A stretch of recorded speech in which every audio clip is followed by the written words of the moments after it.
Mesdames et messieurs, bonjour, bienvenue à une autre émission à votre service. Cette semaine, nous recevons à l'émission Mme Joanne Vigneault, qui est conservatrice de l'espace muséal des Petites Franciscaines de Marie. Nous allons également recevoir M. Rémi Couture et M. Kevin Bénard, qui vont nous parler de la future auberge de jeunesse à la Maison Mère PFM. Et nous allons recevoir également M. Éric Lavoie et Mme Manon Demers, tous deux du CIUS, et qui vont nous parler d'emploi ici, dans Charlevoix. Bonne émission.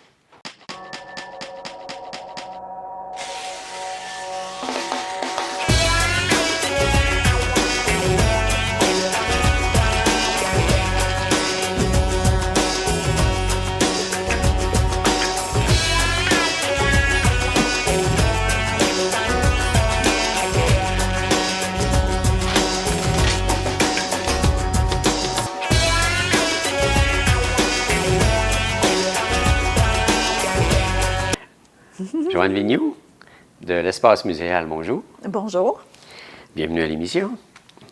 L'Espace muséal, c'est bien sûr le musée des Petites Franciscaines de Marie, mais malgré leur départ, ça continue, là, c'est toujours vivant. Oui, oui, même que cette année, on fête nos 10 ans d'ouverture au public. 10 ans déjà? Oui.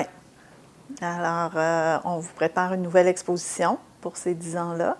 Et le patrimoine des Sœurs continue à être présent. Donc, les salles d'exposition sont disponibles à nouveau cet été, les visites de la chapelle également, et une partie de l'automne aussi. Et ça faisait partie, je dirais, du contrat avec le nouvel acheteur de faire en sorte que ce lieu-là perdure. Oui, bien c'était, on se rappelle de l'entente de vente, c'était une des obligations de la Ville d'assurer la gestion et les opérations de l'espace muséal et de rendre accessible la chapelle aussi pendant 14 ans. Alors, c'est notre première année sous ce nouveau règne. Parce qu'effectivement, quand on a l'entrée à l'espace muséal, on a accès de fait à la chapelle. Oui, si les gens le désirent, oui. Parce que c'est l'autre bijou de la place. Bien sûr. Hein? Et ce que les gens ne savent peut-être pas, c'est que oui, les sœurs ont quitté, mais elles ont été très généreuses. Elles n'ont rien changé à l'intérieur de la chapelle. Alors, c'est le décor habituel qui était là du temps où les sœurs habitaient la Maison Mère. Alors, le seul changement, c'est la désacralisation. Exact. Ouais. Donc, les éléments sont là, mais de fait, au moins quand... Parce qu'avant, c'était un lieu de recueillement dédié, alors et sacralisé, dans le fond. Oui. Alors, tout est là. Bon, OK. Mais la saison n'est pas commencée, là. Non, non. Mais on a une activité pré-ouverture qui va se dérouler le 3 juin. Dans le cadre des 10 ans. Dans le cadre des 10 ans, on a mis en place un comité d'animation avec de nouveaux bénévoles qui se charge d'organiser des séries d'activités, 2 à 3 annuellement, pour le grand public et les activités qui offrent des occasions de se questionner et de rencontrer des valeurs ou des abstractions, si je peux dire, telles que la beauté, la joie, le partage. Et comme première activité, c'est une causerie sur les jardins. Hein? On est au printemps, alors c'est la bonne saison. Ce ne sera pas une activité horticole. On ne donnera pas de conseils sur comment planter vos tomates, les faire grandir, mais ce sera une causerie où les deux invités vont partager leur expérience dans la transformation, leur façon d'interagir avec la nature, leur amour des jardins et qu'est-ce qu'ils en retirent. Et les deux invités sont Malaka Akawi, que les gens de la région connaissent peut-être de nom ou ont peut-être déjà rencontré. Parce qui est l'architecte, je crois, du Jardin de François. Exact. Elle fait partie de l'équipe qui a conçu le jardin. Alors, elle va parler de son expérience dans ce travail-là de conception du jardin. Est-ce spécifique à ce jardin-là ou parce qu'elle est spécialisée, elle en fait plusieurs? Elle va probablement parler un peu du reste de son expertise et de son expérience, mais on lui a demandé d'axer un peu plus sur le jardin de François, étant donné que les gens le connaissent, il est près de nous. Et l'autre intervenant est M. Martin Roberge, qui est copropriétaire de Fertisol Plus et a été motivateur longtemps aussi. Alors souvent, les gens vont s'en rendre compte, il fait des parallèles entre la nature, les arbres, entre autres, leur résilience, si on veut, leur persistance, et l'être humain et les épreuves ou les difficultés des fois qu'on rencontre. Alors, il fait des parallèles entre la nature et l'être humain. Alors, ça risque d'être bien intéressant. Puis, il y en a sûrement beaucoup à dire parce que le monde forestier est un monde qu'on connaît peu, qui est très, très, très vivant, semble-t-il, et qui se font des échanges entre arbres. En tout cas, pour avoir vu quelques émissions là-dessus, ça communique. OK, comme les humains, en fait. Oui, mais ils ont leur propre langage. L'écorce est beaucoup plus sensible que l'on peut penser. En tout cas, ceci dit, je pense que votre invité va davantage peut-être toucher le sujet, mais c'est un monde qu'on apprend à respecter davantage. Oui, oui. Alors finalement, pour Madame, qui elle est l'architecte de base du Jardin de François, la conception de ce jardin-là a été faite en fonction de certaines valeurs qui étaient chères aux petites franciscaines de Marie et bien sûr à Saint-François d'Assise. Oui, en fait, tout son graphisme est inspiré d'un poème écrit par François d'Assise qui est Le Cantique des créatures. C'est la fameuse prière où il va parler, entre autres, de mon frère le soleil, alors il y a un cadran solaire dans le jardin. Ma sœur l'eau, alors il y a le petit... l'étang. La petite, c'est ça, l'étang d'eau et le ruisseau avec les cascades. Alors, c'est les différents éléments du cantique qui se retrouvent à l'intérieur du jardin. Et elle-même, par rapport à tout ce qui a été réfléchi autour de ce jardin-là, elle a fallu qu'elle vienne échanger avec les petites franciscaines pour voir aussi leur façon de voir les choses. Qui sont les valeurs de beauté, de paix, de calme, de recueillement. Exact. Et il y a eu des petites franciscaines impliquées dès le départ dans le projet du jardin, bien sûr, pour la conception et comment le réfléchir en fonction, justement, des valeurs des sœurs qui léguaient ce parc-là aux citoyens de la ville. C'est une caractéristique de ce jardin-ci. Peut-être qu'elle en a fait d'autres, mais qui avaient d'autres objectifs. Sûrement, c'est sûrement pas son premier. Mais tout jardin confondu, c'est quand même un endroit où il fait bon d'aller s'asseoir dans un endroit calme, de jouir de l'environnement dans lequel on se retrouve. Oui, oui. C'est un des avantages sûrement dont nos deux invités vont parler. Qu'est-ce qu'ils retirent de leur travail dans un jardin et de leur fréquentation aussi des jardins.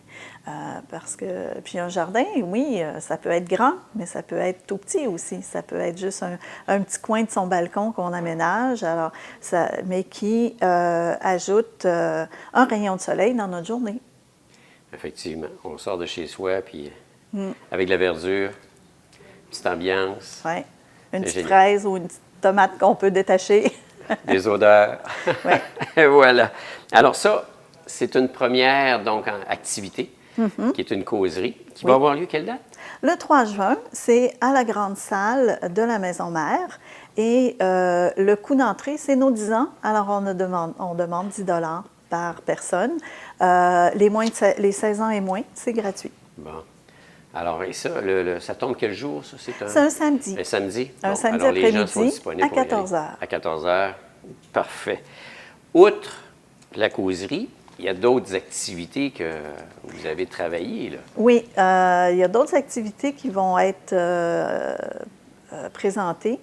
Entre autres, en juillet, nous aurons une visite guidée extérieure des bâtiments et des terrains des sœurs. Donc, ça inclut à nouveau le jardin, mais aussi le cimetière. Alors, les gens vont en apprendre un peu plus sur qu'est-ce qui a été propriété des sœurs à quel usage ces terrains-là ont été utilisés. Et il y aura aussi à l'automne, comme activité de fermeture, un concert dans la chapelle du Sacré-Cœur. Oh, Ouais. OK. J'en dis pas plus, il faut laisser la surprise. C'est un concert classique. C'est, en fait, c'est pas, on pourrait dire musique classique, mais c'est pas, c'est des pièces qui ont été composées de façon contemporaine et quelques pièces plus traditionnelles, je dirais, que classiques. OK. Mais qui sont en relation directe avec l'endroit où va avoir lieu Oui, Ouais. parce que une des pièces qui a été composée quand même récemment, il y a quelques années, est en lien avec François d'Assise. Bon. Alors, ça inaugure bien. on reste dans la thématique. Et ça inaugure bien. Puis, j'ai jamais entendu le son que l'on peut retrouver avec une salle pleine dans la chapelle. Mais ça doit être magique avec tout ce qui se passe là. Ah, c'est assez bien, oui. Ça s'annonce bien, quoi. Par contre, l'espace muséal, lui, va être ouvert normalement tout l'été, là. Oui, oui. Notre début d'ouverture est le 17 juin et on est ouvert jusqu'à la mi-octobre. Et il y a des nouveautés qui s'en viennent. Il y a une nouvelle exposition temporaire. Celle qui était sur François d'Assise a été démontée. Et la prochaine porte sur les petites franciscaines en tant que gardiennes de trésors et leur relation avec les arts. Elles ont enseigné des formes d'art, elles ont créé des œuvres d'art, elles en ont possédé qui les entouraient dans leur lieu. Elles en ont inspiré aussi. Les sœurs Bolduc, par exemple, ont souvent représenté les religieuses dans leurs œuvres. Alors, c'est un peu un mélange de tout ça qu'on va présenter dans l'exposition et ça touche plusieurs domaines, pas seulement les arts visuels, parce qu'elles ont enseigné les métiers d'art, la musique, elles ont fait des pièces de théâtre avec leurs jeunes ou entre elles. Alors, c'est un peu tous ces aspects qui vont se retrouver dans la nouvelle exposition. Finalement, on va apprendre à les découvrir davantage. Bien oui, il faut, on est là pour ça. C'est notre rôle. Ouais. Il n'y a pas juste le côté muséal comme tel, parce que bon, on y va, puis il y a un petit côté musée, sans dire austère, plus conservateur. Oui, plus didactique un peu, oui. Là, bien, finalement, on va aller les découvrir dans d'autres aspects. Oui. Ah, génial, ça. Puis c'est des dames, effectivement, qui méritent le fait que l'on s'arrête et qu'on les découvre davantage avec tout ce qu'elles ont fait. Bien, ça s'annonce bien. Oui, je pense que les gens vont apprécier les nouveautés. En tout cas, on l'espère. Bon, puis on aura l'occasion de se rejaser pour parler davantage de la saison qui s'en vient. Sûrement, oui. Super. Alors, c'est un rendez-vous. Oui. Joanne Vigneault, merci beaucoup. Merci.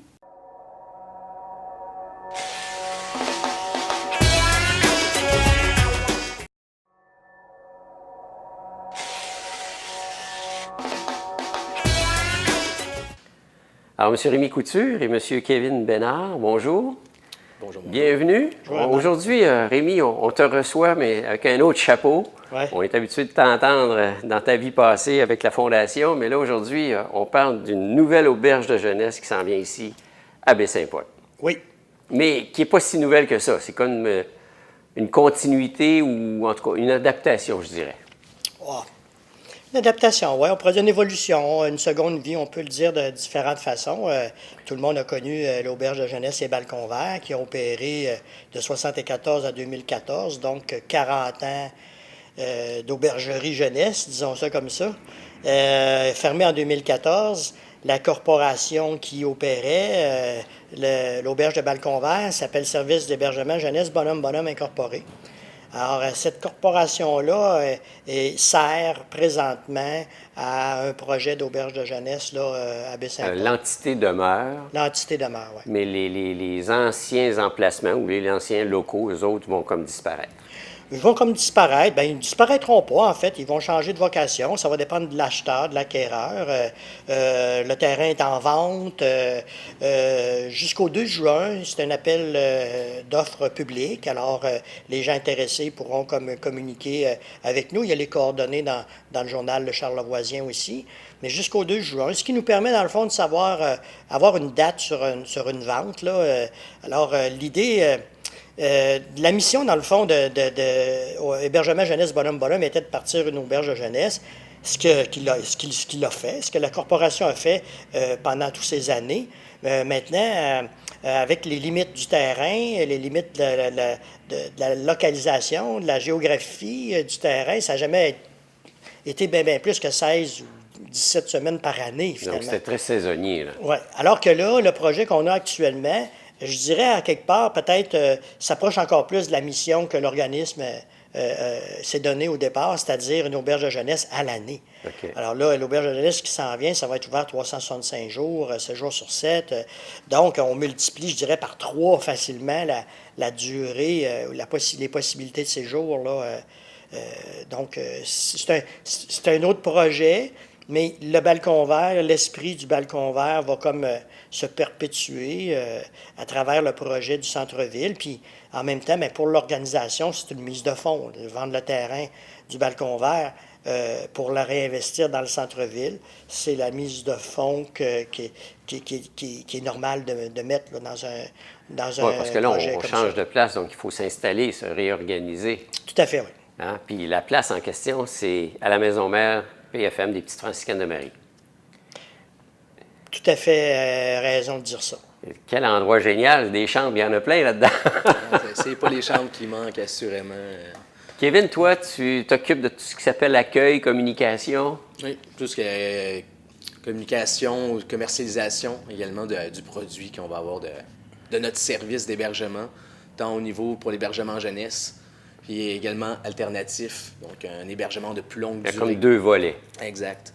Donc après, qui vont intéresser des fois d'autres gens. On sait que dans Maison Mère, il va également avoir du coworking. Oui. Donc, il y a des gens qui vont pouvoir loger donc, à Maison Mère et en même temps, justement, y travailler. Donc, ce qui est très intéressant. Nous, on s'incorpore justement dans un projet pluridisciplinaire. Donc, les gens vont pouvoir faire plein d'activités, aller au café, et participer aux activités organisées par nos soins et également par Maison Mère. Quand on parle aussi de communication, parce que là, c'est d'attirer du monde, c'est de laisser savoir à la population que maintenant, il y a une auberge de jeunesse 365 jours par année ici à Baie-Saint-Paul, est-ce qu'on repart de zéro dans les communications par rapport au balcon vert versus, là, on a des nouvelles installations, un nouvel emplacement, une nouvelle mission un peu par le fait même parce qu'on est 365 jours par année. Donc, c'est toute une remise en place d'une nouvelle stratégie pour attirer du monde ici, là. C'est ça, puis c'est aussi faire comprendre que c'est un nouveau projet, c'est une nouvelle auberge qui va avoir sa propre identité et sa propre force, mais on garde aussi une banque de données du balcon vert. On veut que les gens reviennent, qu'ils retrouvent un peu l'expérience qu'ils avaient, mais dans un contexte différent, dans un cadre différent, dans une énergie qui va être différente, mais toujours en retirant le même plaisir. Ah! On peut accueillir combien de monde à la Maison Mère? Tout ce qui est hébergement jeunesse, on a une 60aine de places. Donc là, on parle plus de chambres, des fois dortoirs. Puis après, on dépasse la centaine de places pour ce qui est hébergement plus longue durée. Et vu que c'est de la plus longue durée, on parle aussi d'un meilleur confort des fois, des chambres individuelles, donc avec un peu plus d'aménagement. C'est ça, parce que le choix de chambre, il est assez vaste à l'intérieur de l'édifice, là. Ça peut être rudimentaire, comme ça peut être, sans dire luxe, là, très confortable. En fait, ça a été dit aussi dans la présentation de la Maison Mère qui a eu lieu publiquement. Il y a 190 chambres Au total. Au total. Puis si on ajoute à ça les 60 chambres qui sont dans l'infirmerie actuelle, ça fait quand même 250 chambres. Un gros hôtel, ça, là. Ça fait un gros hôtel, ouais. L'infirmerie elle va être vendue aussi en appel d'offres. Mais quand on va finir les 5 semaines avec les anglophones qui viennent ici apprendre le français, bien, on va tout transférer, les équipements, les lits dans la Maison Mère. C'est là qu'ils vont être accueillis, ces gens-là. Oui, c'est là qu'ils vont être accueillis, ces gens-là. Ouais. Puis, c'est ça, quand on parle d'hébergement alternatif, il y a vraiment une clientèle qui est différente parce que ça va venir au fil des mois, là, quand on va être installé, mais on parle des travailleurs saisonniers. Par exemple, les gens qui arrivent au Massif en décembre puis qui repartent au mois d'avril. Les gens qui travaillent au symposium l'été, ils arrivent en juin, ils repartent au mois d'août. Les gens... Non, on parle de stagiaires, de travailleurs saisonniers, de nouveaux arrivants. Avant de venir à Baie-Saint-Paul, est-ce qu'on peut essayer Puis il y aura possiblement même, à un moment donné, avec des partenaires, des stages d'organiser pour que les gens viennent expérimenter un peu plus qu'une visite touristique. Et en même temps, desservir un besoin qui est là, parce qu'il y a un besoin qui est là au niveau justement de ce type d'hébergement-là, qui est une location contractuelle, à la semaine, etc. Puis le mandat n'est pas de compétitionner l'offre qui est dans la région, là. Voilà, pas du tout. Puis, de toute façon, ça va, je dirais, la force du projet, c'est d'attirer comme des gens, des jeunes, puis de faire en sorte, un peu comme le balcon le faisait, que des gens décident tout simplement de venir rester à Baie-Saint-Paul. Donc, il y a le trop-plein, c'est comme de créer une espèce de mouvement, d'attirer comme des gens, des jeunes, puis que à force de faire wow, ben qu'il y en a qui décident de venir rester ici, ça fait que tout le monde va en bénéficier. Pas si vous savez, mais c'est 100 jeunes qui restent ici 5 semaines vont dépenser combien dans le milieu? Il y a des retombées économiques importantes. Oui. On n'enlève pas des chambres à personne, puis on amène des gens qui vont comme dépenser dans le milieu. Fait que, tu sais, sur 10 000 personnes qui vont venir par année dans le centre-ville, ils vont utiliser à peu près comme tous les commerces qu'on peut faire à pied, dans le fond. Ouais, c'est la beauté de Baie-Saint-Paul. Vous allez être prêt à accueillir les premiers arrivants quand? Parce que là, on parle des gens qui viennent ici apprendre l'anglais, donc ils sont pratiquement là, les autres-là. Là. Mais l'auberge comme telle? Les jeunes, justement, arrivent début juillet. Nous, on compte ouvrir un peu à l'avance, donc fin juin, dans ces eaux-là, pour être prêt pour accueillir tout le monde après, durant la période estivale. Alors, ça va être comme le lancement officiel début juin ou fin juin, vous dites? Bon, on fera une petite fête, là, puis on va inviter les gens peut-être à une porte ouverte, là, puis on fera quelque chose dehors, je sais pas quoi, là, mi-juillet. On va inventer quelque chose d'ici à la fin de juin. Vous voyez comment est-ce qu'on est structuré à un mois? C'est un beau mélange de jeunesse et quand même sagesse. Donc, on a beaucoup de points en commun aussi. Pour employer l'expression, ça doit brainstormer là-dedans, là, des remue-ménages, il doit en avoir. Ouais. Les idées se complémentent. Est-ce que, dans le fond aussi, avec les événements qui se passent ici dans l'événementiel, genre au festif et compagnie, où il y a beaucoup d'interactions qui se font avec eux autres? Bien, évidemment, d'autant plus que si toutes ces organisations-là, soit sont déjà dans la maison mère ou vont y venir, ont des endroits réservés. Justement, on pense au festif, Rêve d'automne, télévision communautaire. Tu sais, c'est tous des gens qui Mousse Café, etc. Bien sûr qu'il y a des liens qui vont se tisser, qui sont déjà quand même, on a accueilli dans notre auberge de façon gracieuse, je dirais, les artistes qui ont compétitionné au Cabaret Le Festif. Déjà, c'est un peu expérimental pour voir comment ça se passait, puis tout ça. Fait que les liens sont déjà comme créés, mais on connaît l'habileté du festif pour créer des animations. Donc, c'est sûr qu'une combinaison auberge de jeunesse, festif, ça risque quand même de bouger un peu puis de plaire à une bonne catégorie de gens. Là. Ça va être toute une expérience, dans le fond. Les gens viennent vivre une expérience de dire, j'ai une chambre dans un ancien édifice conventuel qui, de fait, avait une ambiance, voyons-le comme ça. Quelle était la réaction des gens que vous avez accueillis par rapport au cabaret festif en termes de réaction? Vous dites, hey, je m'en vais coucher là. Il y en a qui voulaient avoir des chambres à l'année, fait que ça dit tout. ça dit tout. OK. Alors, il y a une très belle réaction, ça, c'est clair. On a fait un mini-sondage, puis c'est assez général comme satisfaction. C'est une machine à remonter le temps pour les jeunes qui sont nés dans les années 90, rentrés dans les années 60, 50. Je comprends que c'est comme une expérience assez unique. Là, Est-ce que vous savez s'il y a plusieurs édifices du genre qui ont été transformés comme ça pour devenir peut-être en portion une auberge de jeunesse? Au Québec, il y en a eu quelques complexes conventuels comme ça qui ont été modifiés, mais pas spécialement pour de l'hébergement. Surtout pas hébergement jeunesse. Il y en a qui ont été faits justement, qui ont été transformés en hôtel, des fois même ou genre personnes âgées ou ce genre de choses. Oui, des centres de retraite, mais des fois même en condo. Mais dans l'hébergement jeunesse, c'est plus rare parce que même en partant, l'hébergement jeunesse est plus rare aussi au Québec. Nous, c'est une offre qu'on apporte comme complément ici à Baie-Saint-Paul. On compétitionne aucunement avec les gîtes ou avec avec les hôtels qui, eux, ont vraiment des chambres un peu plus spécifiques. Des fois, tu ne partages pas ta toilette forcément. Nous, c'est plus des chambres semi-privées qui tu vas devoir mettre ta cuisine commune, les douches séparées.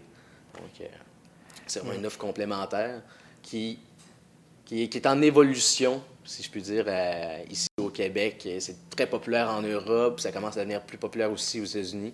Puis là, nous, on arrive dans le bon moment, dans l'engrenage. Baie-Saint-Paul va être à la mode, Ouais, dans l'air du temps. Oui, puis un petit complément d'information là-dessus, c'est qu'effectivement, il y a comme quand même beaucoup de couvents qui sont transformés ou récupérés, mais de la façon dont c'est fait ici par l'équipe de la Maison Mère, par la municipalité, puis par les partenaires, qu'il y ait autant d'organisations impliquées, parce que là, on parle de tout ça, c'est un vaste projet d'économie sociale.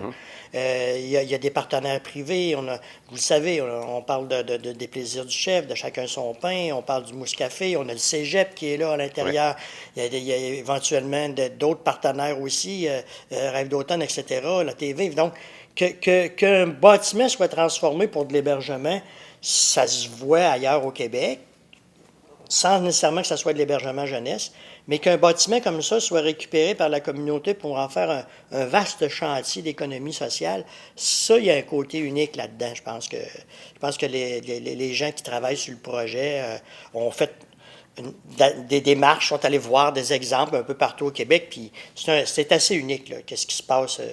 Puis d'autant plus si on y rajoute l'hébergement jeunesse, l'hébergement alternatif, tout ça, c'est comme... Ça va créer une vie, là, ça va créer tout un dynamisme.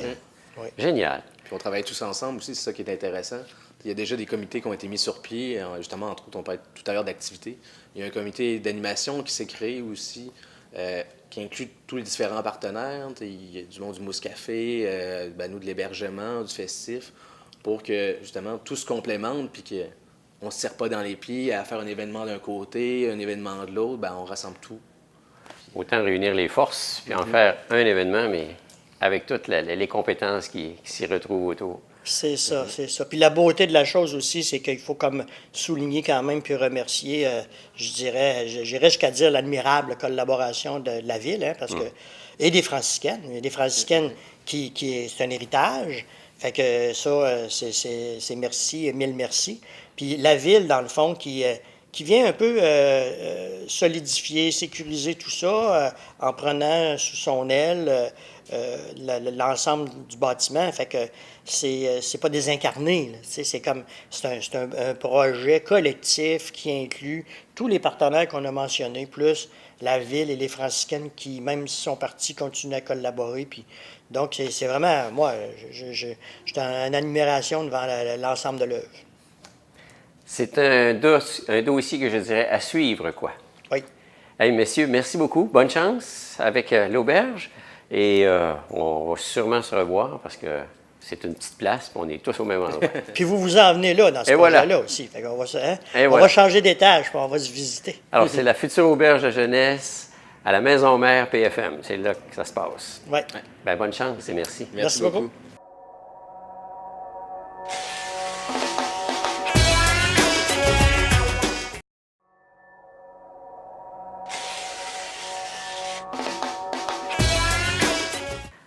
Alors, Madame Demers, Manon de votre prénom, coordonnatrice à la direction des soins infirmiers, secteur Charlevoix, bonjour. Bonjour. Monsieur Éric Lavoie, qui lui est chef des ressources humaines, secteur Charlevoix également, bonjour. Bonjour. Tous les deux, vous êtes du CIUS.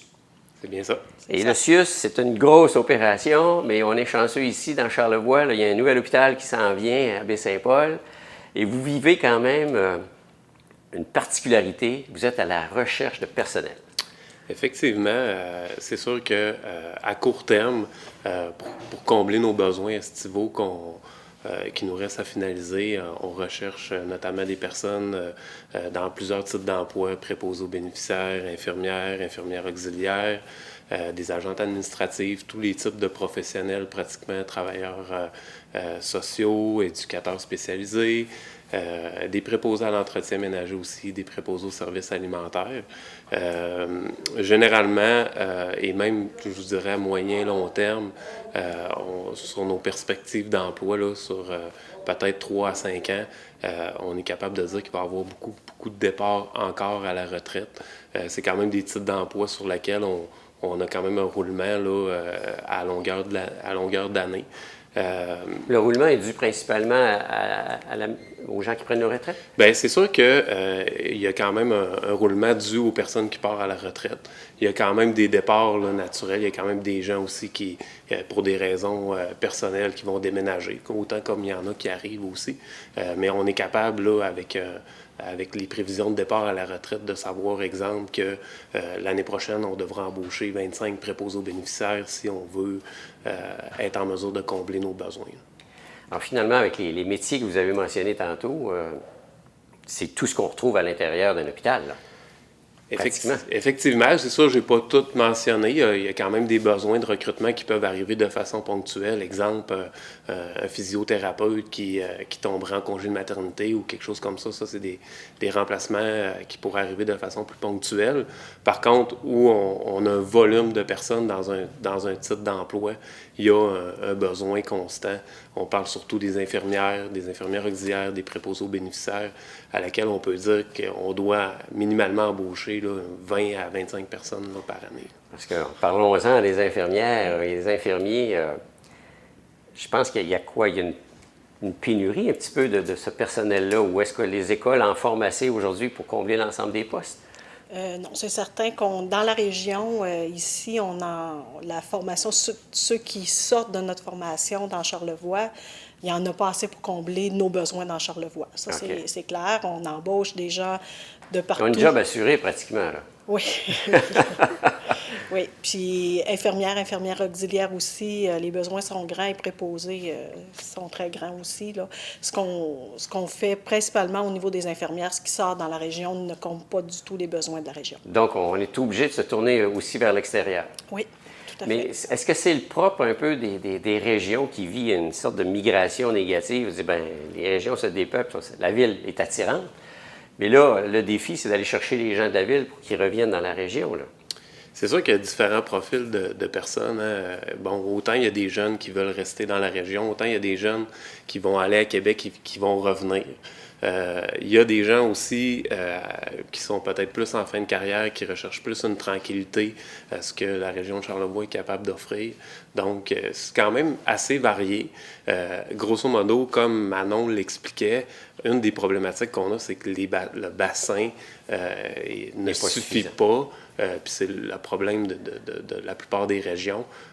Et le fait que les établissements scolaires, bien, notre besoin est plus grand que ce qui peut sortir comme finissant, qui est la plupart de notre bassin de recrutement, parce qu'on travaille beaucoup en partenariat, que ce soit avec la formation professionnelle, que ce soit avec le cégep. On va voir les étudiants dès le début où ils commencent leur cours.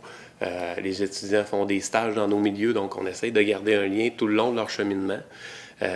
Mais entre l'année 1, exemple, en soins infirmiers, où ce que le groupe peut partir à 25-30, et l'année 3, des fois, il va sortir 7, 8, 10, 12 personnes.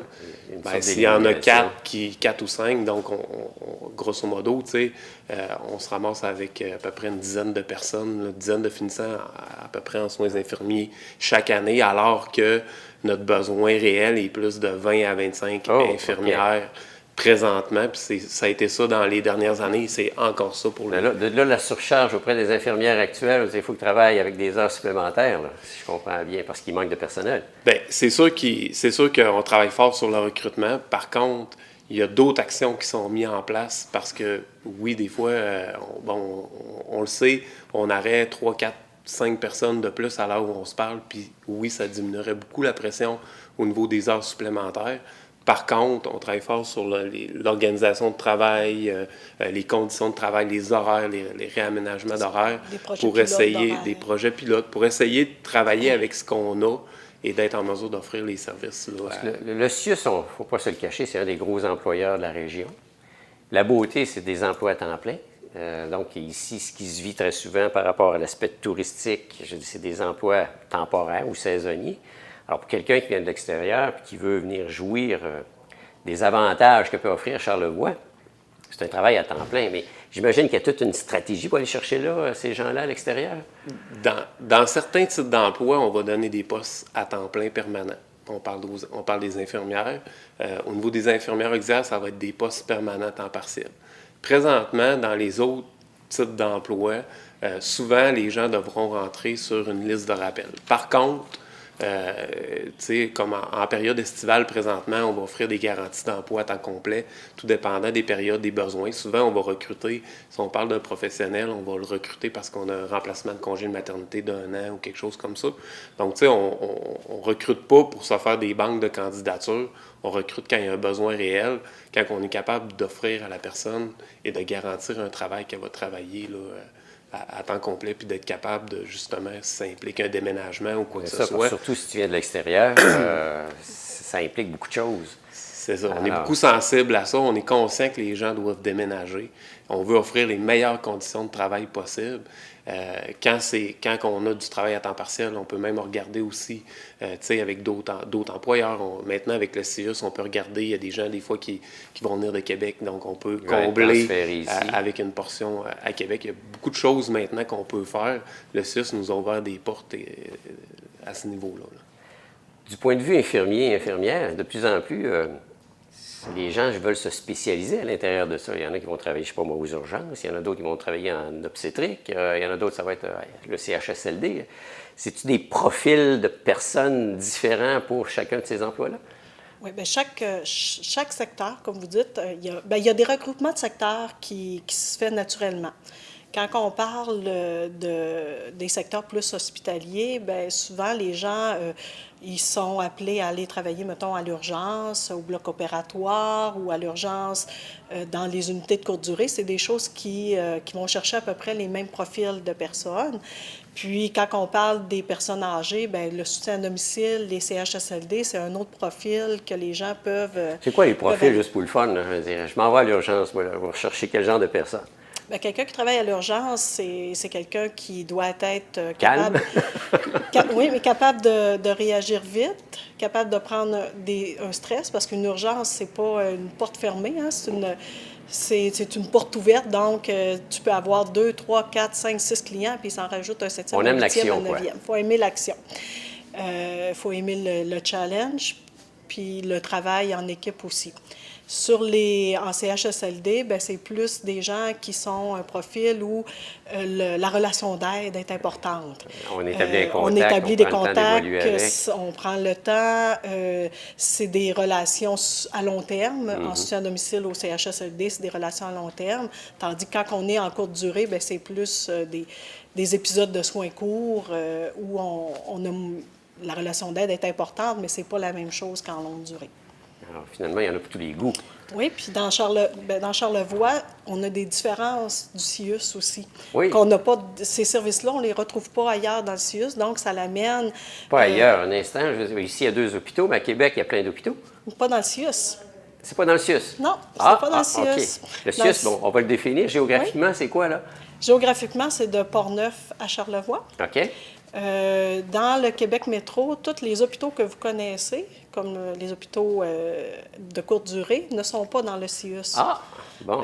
Ce qui est dans le CIUS, c'est l'Institut en santé mentale, mais pas les hôpitaux. Donc, quand on parle qu'on veut travailler dans une unité de courte durée, bien, si on veut travailler là-dedans, dans le CIUS, c'est dans Charlevoix. C'est Donc, bon on a des choses pour attirer attirer les gens ici qu'on n'a pas ailleurs dans la région. On l'appelle capitale nationale. Alors, je me disais, géographiquement, Québec en fait partie, les hôpitaux par le fait même. Non, ben c'est bon. Je suis moins ignorant aujourd'hui. Ce qui est intéressant aussi au niveau de ces milieux-là, oui, on cherche un profil X. Par contre, vient des moments où on n'a pas le profil, donc on doit développer des personnes. On va amener des candidates à la profession d'infirmière à travailler pendant l'été en surplus à l'urgence pour éventuellement, lorsqu'ils ont leur permis d'infirmière, qui sont prêtes à travailler à l'urgence. Okay. On va faire la même chose avec l'obstétrique. On veut faciliter l'intégration. On veut faciliter l'intégration. Quand je vous disais tout à l'heure qu'on va chercher les étudiants dès la première année en soins infirmiers, après 1 an de soins infirmiers, ils vont venir travailler préposés aux bénéficiaires. Après 2 ans, ils vont avoir la chance de faire le programme d'externat, qui est certains actes là, qui sont... C'est tout ce qu'ils ont appris dans leurs 2 premières années. Ils viennent le pratiquer sur nos unités de soins. Donc, ils viennent vraiment en surplus. Ils sont intégrés dans l'équipe, puis ils peuvent pratiquer ce qu'ils ont appris. Mettre la théorie en pratique. Oui, mettre la théorie en pratique pendant toute la période de l'été. Puis, tout ça les amène l'été suivant à pouvoir occuper un emploi et être déjà intégrés dans les équipes. C'est génial. Il y en a plusieurs. Avant, on se trouvait des emplois d'été, puis les emplois d'été tournaient en emploi permanent. Là. Mais là, ben, avec les études, c'est directement rattaché à la section d'études qu'on veut faire, dans le fond. C'est génial. Vous parliez des avantages que Charlevoix avait. Oui. Parce qu'on a 2 hôpitaux, mais donc l'infirmière ou l'infirmier peut être... est-ce que c'est Baie-Saint-Paul puis il pourrait être transféré à la Malbaie et vice-versa, ou c'est les deux, ou non, ils sont attitrés à un hôpital? En fait, ça va... Ouais, c'est ça. Ça va en fonction des besoins au moment où on va recruter la personne. Une infirmière, on va l'embaucher comme équipe volante, parce que c'est comme ça dans les conditions de travail du personnel. On doit passer par là. Par contre, de plus en plus, on est en mesure de spécifier à la personne si elle a un profil à l'urgence ou un profil en obstétrique ou soutien à domicile, et selon ses intérêts aussi, de dire, ben oui, on va donner un poste d'équipe volante, mais on a des besoins au soutien à domicile ou on a des besoins à l'urgence qui vont être principalement, majoritairement affectés dans ce milieu-là. Côté territoire, c'est sûr qu'on essaye de respecter aussi l'intérêt des candidats. On ne veut pas nécessairement se battre avec ça. Par contre, on doit y aller en fonction des besoins lorsqu'on recrute aussi. On a la possibilité d'avoir des gens qui sont réservés dans un territoire, d'autres dans l'autre, et même on a certains postes où les gens peuvent être territoriaux et se promener. Donc, quelqu'un qui voudrait s'installer au milieu de la région, aux Éboulements, à Saint-Hilarion, on a des gens qui aiment ça, la polyvalence, qui aiment ça se promener un peu partout, faire différents milieux. Donc, il y a un peu... Un petit tour de voiture de temps en temps, ça change les idées. Il fait beau, le décor est superbe, c'est un des avantages. Effectivement. Puis, on a vraiment des gens qui sont sur ce service-là d'équipe volante territoriale et qui veulent rester là-dessus, justement pour la diversité de ce que ça offre. Le fait qu'on ait bientôt un nouvel hôpital ici à Baie-Saint-Paul, est-ce que la demande est plus grande parce que c'est un nouvel hôpital, ou bien non, c'est pas mal les mêmes emplois de l'hôpital actuel qui s'en va sur l'autre? Il y a un nouveau service qui va se retrouver dans le nouvel hôpital. Donc, ça, c'est sûr qu'il y a le service d'hémodialyse, comme vous connaissiez, qui était l'autobus qui arrivait de Québec, n'existera plus. Okay. Donc, le service va être dans l'hôpital, intégré dans le nouvel hôpital et avec nos propres employés. Avant, c'était les employés de Québec, du CHU de Québec qui venaient... Ils étaient mobiles avec Oui, c'est ça. Maintenant, c'est nos employés, donc c'est sûr qu'il y a un développement au niveau soins infirmiers sur ce département-là. Mais pour ce qui est des autres départements, c'est pratiquement sensiblement pareil, sauf que les infirmières vont travailler, ou les préposés, ou les professionnels avec des équipements à la fine pointe, un hôpital tout neuf. C'est beau, c'est éclairé, c'est vaste, c'est moderne. Des espaces qui vont leur permettre de bien travailler, là, adaptés aux nouveaux besoins. Quand on se présente en salon carrière et on parle de ce projet-là, c'est sûr que quand on a une personne qui travaille sur des plateaux techniques, technicien en imagerie médicale ou des choses comme ça, où ils vont travailler avec des équipements à la fine pointe, effectivement, ça devient un levier important d'avoir ce nouveau bâtiment-là. Souvent, on va retrouver ça avec le CHUL, genre à Québec, dans des endroits spécialisés, mais là, on va retrouver ça ici à Baie-Saint-Paul. Une raison de plus pour venir dans la région, quoi. Oui. Effectivement. Donc, on passe le message comme de quoi il y a une demande, donc il y a de l'emploi.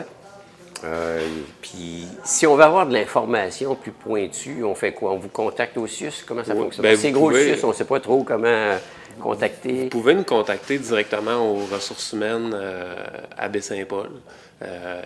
Donc, il y a moyen d'appeler. On a un service des ressources humaines dans Charlevoix qui est demeuré. Donc, il y a des gens qui sont là. Donc, je suis le responsable. Donc, il y a des gens qui sont là pour mettre un visage sur le nom. C'est ça.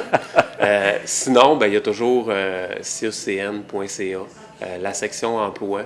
Il y a également une ligne info employés pour les gens qui pourraient avoir des difficultés à postuler ou des questions où ils veulent vraiment parler à quelqu'un.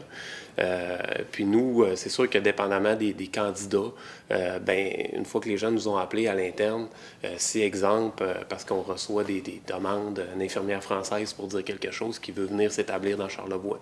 Donc on travaille avec certains organismes communautaires, services au niveau résident de Charlevoix. Donc on est capable de référer ces gens-là une fois qu'on a confirmé un emploi pour qu'ils puissent s'intégrer socialement là, dans Charlevoix puis faciliter leur arrivée. Là. On est ouvert, quoi. On est ouvert, on va dire, on a besoin de monde, il faut combler ces postes-là, à court terme et à moyen terme, et même pratiquement à long terme. Parce que finalement, l'offre est là. Il faut trouver les bonnes personnes. L'offre est là, trouver les bonnes personnes. C'est toujours, tu sais, trouver un bon candidat, c'est pas facile. Dans un bassin qui est réduit, c'est encore plus difficile. Par contre, on a des emplois pour une gamme de personnes, des intérêts de plusieurs personnes. Donc, c'est sûr qu'on invite les gens à venir nous voir. On évalue le profil. On prend aussi beaucoup en considération les champs d'intérêt des personnes pour cibler des milieux. On discute beaucoup avec eux. Et généralement, on est en mesure là, de convenir de quelque chose d'intéressant. Quelque chose à ajouter là-dessus? Bien, moi, je dirais, je terminerai en disant que les milieux sont très, très diversifiés dans Charlevoix. C'est important, les gens ils peuvent travailler avec les personnes âgées, les personnes en déficience intellectuelle, en troubles du spectre de l'autisme, des gens en déficience physique, la courte durée, les blocs opératoires qu'on ne retrouve pas ailleurs dans le CIUS non plus. Donc, on a plusieurs milieux que c'est certain qu'on va trouver pour les personnes qui postulent un champ d'intérêt dans tous ces milieux-là. Là. Mais ça, c'est pas limité à c'est pas limité à un seul milieu. C'est vraiment très, très diversifié. Puis, on est capable, c'est un milieu aussi où c'est petit. Donc, on développe aussi une camaraderie, une équipe. Ouais. Puis, l'autonomie des gens est très importante parce que on est en région. Donc, on n'a pas tous les spécialistes dans la région. Donc, on demande, les gens développent leur autonomie. Puis souvent, quand on est un professionnel, bien, c'est recherché d'avoir de l'autonomie dans notre profession. Puis c'est quelque chose qu'on retrouve beaucoup dans Charlevoix. La table est mise.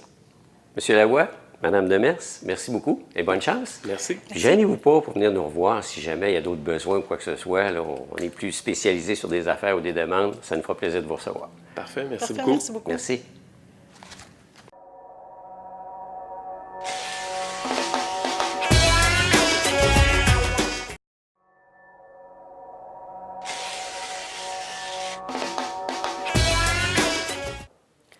Voilà, une autre émission qui s'achève. Merci à nos invités.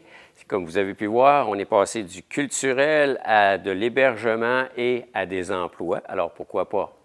Hein? On a mis la table, comme on dit. Je vous remercie pour votre écoute. Je remercie également la Bibliothèque René Richard qui nous permet de semaine en semaine de venir enregistrer cette émission. Et si vous avez des sujets que vous aimeriez discuter dans le cadre de l'émission à votre service, contactez-nous à TVCO au numéro 88-435-5134. Je vous donne rendez-vous la semaine prochaine, comme on dit, même heure, même poste. D'ici là, portez-vous bien, gardez le sourire, le soleil est pratiquement là, la chaleur est de plus en plus présente. Bonne semaine.